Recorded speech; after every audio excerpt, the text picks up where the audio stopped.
Welcome back. Now, the Minister for Agriculture, Michael Creed, has said that he intends to frustrate, dismantle and thwart the EU Mercosur trade agreement in order to protect the interests of the Irish beef sector. Join us now to discuss the fallout from the controversial beef trade deal and other stories making the headlines this morning is Ellen Gunning, Director of the Irish Academy of Public Relations. Good morning, Ellen. Good morning. So why is the government at war over the Mercosur beef deal then?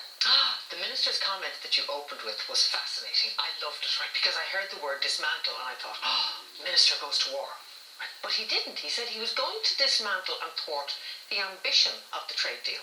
I don't know what that means. This is right in your wheelhouse, Ireland, actually, because this is all PR and spin, and it's Michael Creed throwing shapes. Exactly. Shapes he can't back up, by the way. But he's not going to do anything. And what I would much rather see him do, it's great throwing shapes. He sounds like he's defending the farmers. But I think what he needs to do is put it in perspective for us. This beef deal has been done. It will probably get over the line. But what he needs to tell us is, I think there are three issues with it.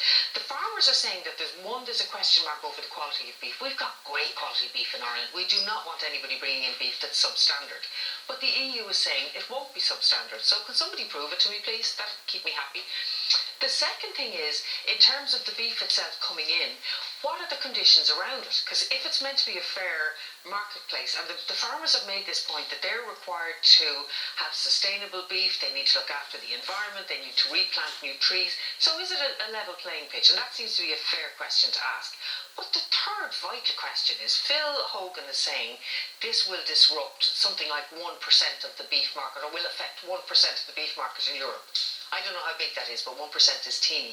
I'd like somebody to put it in perspective for me and tell me, this is the market, this is how much beef will actually be coming in, and this is how it will disrupt Irish farmers. Because I think there's a lot of smoke and mirrors. It's 90,000 tonnes into a market with in excess of 500 million consumers. And that's over 5 years. So it should have a negligible impact, really. Okay, there's a couple of things going on with this. First and foremost, the deal has been in the pipeline for decades now. And France and Germany want it. The big industrialised nations that have big motoring, manufacturing, big engineering, big science industries, they want to sell into South America. And that's what this is about. So therefore, little old Ireland isn't going to get in the way of that. And unless Michael Creed is able to put together a fairly substantial coalition of parties against that, or countries against that, not going to happen. And the kind of countries we will be looking at are all people who are very heavily dependent on the German economy anyway. The other thing is that we're going to have a general election within 12 months. I heard Micheál Martin on the radio the other day talking about it, saying he thought spring maybe of next year. The farming community could be the difference between the current government staying in power or not. So, I'm just wondering, are they just talking out both sides of their mouth here? And is this all about spin and PR and, as I said, throwing shapes? And add into that the fact that apparently the IFA has an election now for a new president as well. So you've also got the farmers who are in election mode. It has to be all about the election. I think the reason why they're talking about throwing Phil Hogan under the bus or whatever is because will you give him another 5 years if farmers believe that he hasn't represented us well and you're Fine Gael and you're facing a general election? Probably not. I would expect everybody will take the side of Irish farmers, but the problem is you want to know, is it real? So is the deal actually on balance a good deal?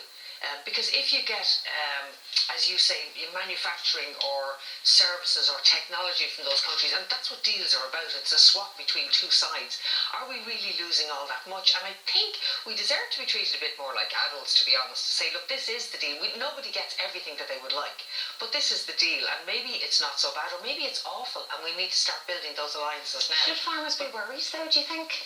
Farmers are worried, so I think everybody else needs to know, is there a reason why they should be this worried? Okay. Including the farmers themselves. Well, they're obviously terrified because of Brexit anyway, which is going to have a huge effect, and this is another thing he can't That's the big unknown, I think. That's the extra element.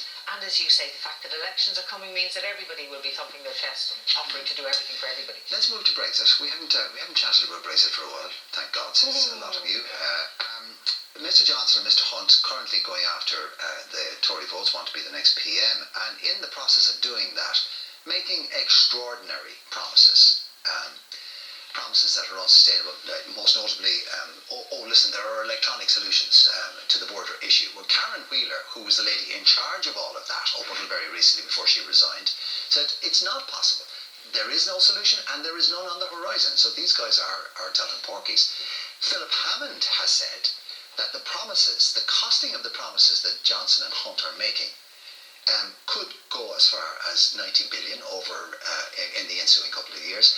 The IMF and Moody's have come out and said the UK is going to go into recession for at least 2 years immediately following a hard Brexit. Karen Wheeler, I thought, was probably the most interesting of them all, because she is not running for election. She has no axe to grind, really, and she has been in the key position. And she was saying that what Britain is offering to do is have effectively a soft border between Ireland and Northern Ireland. So they're saying they won't apply tariffs. They'll try to leave that border as fluid as possible. I don't know how well that will work, but they're saying that's what they will do. And she's saying in that case, Ireland has to defend its borders. We're part of the EU, so we must apply the tariffs to goods coming from Northern Ireland into Ireland. And she reckons that the small and medium-sized businesses on the north will just go doolally belly up, because they can't cope with all of these new tariffs that will come in immediately post-Brexit. But the second thing she said that I thought was really unusual was she said the civil servants in Britain are preparing for it. They're not as prepared as they should be. It's a crisis. Nobody knows what's going to happen. I get that. But she said the civil servants can't talk to the Irish civil servants. I thought that's really odd. Why can't they talk to them? We've always talked. Civil servants have always talked to civil servants. Gardaí have always talked to police forces. And I don't understand why the civil servants aren't saying to each other, what are you planning to do? What do you think will happen in the event of a hard deal, no Brexit? And that's the bit that worried me most, I think. I know that Britain hasn't been good at planning. I know that at this stage they really have to rev it up. But I think they need to rev it up by talking to the Irish side as well, and trying to make sure that from both points of view, the border remains as seamless as is humanly possible. Let's move on. It's 4th of July. But things, just horrifying scenes coming out of the detention centres in Texas. It's inhumane and a huge violation of human rights. There's a senator, I'm trying to remember what her name is. She's one of the new senators. She's from California. And she actually said yesterday, more or less, this is not what America is about. And I thought, she got it right. It's not what Americans want America to be about. It's not what we think America is about. Every country has a right to defend its borders. Absolutely. Every country has a right to detain people who are trying to enter the country illegally. But the conditions that we're looking at are absolutely horrific. People in cages in 2019, nobody expected to see that. Some of the reports said that people haven't had access to a shower in a month. That in some detention centres they are served sandwiches only, served, I'm using loosely, but they are fed sandwiches only, no hot food, no variety. There's no reason why people... From toilets. I heard somebody, I think it was Kellyanne Conway, who said that is fake news. We don't know if it is or not. I just think America owes it to America to say, look, if we're going to detain people, we need to do it in a much more humane way that actually reflects the kind of people we are. I don't think this is what we expect of America, and I don't think Americans will be happy with it either. Well, speaking of reflecting America as the people they are, Donald wants to put on a huge, big display of pomp and circumstance and might with I remember when he was at that big parade with Macron recently, did he not say something about, I wish we could have a parade like this and have all my rockets and my guns and my army parading down, I don't know, the big avenue in Washington. He wants to do something like that, but he's got himself into some sort of Twitter war over it. Yeah, but it's not that he wants to do it, he's actually doing it today. So you've got the tanks as part of this parade in Washington today, which has never been done before, which is quite fascinating. He's a child. He loves these big toys, the tanks and the guns and things. The tradition has always been that it was a celebration of independence, not a celebration of might. And the Twitter war is over the fact that he's turning it into we are a mighty and a powerful country, which probably plays very well with his audience, but doesn't play very well with the rest of America or with the rest of the world. Yeah, the tweet from the Hawaiian Senator Brian Schatz says, kids in cages, friendships with dictators, fights with democracies, VIP access for donors at a July 4th event. Attacking the press is nothing patriotic about any of that. Which is not what the 4th of July was meant to be about. That's exactly it. Okay, Ellen, listen, thank you. We'll leave it at that.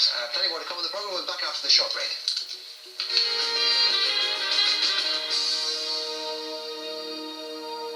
Very non-bio leaves fabric soft and gentle.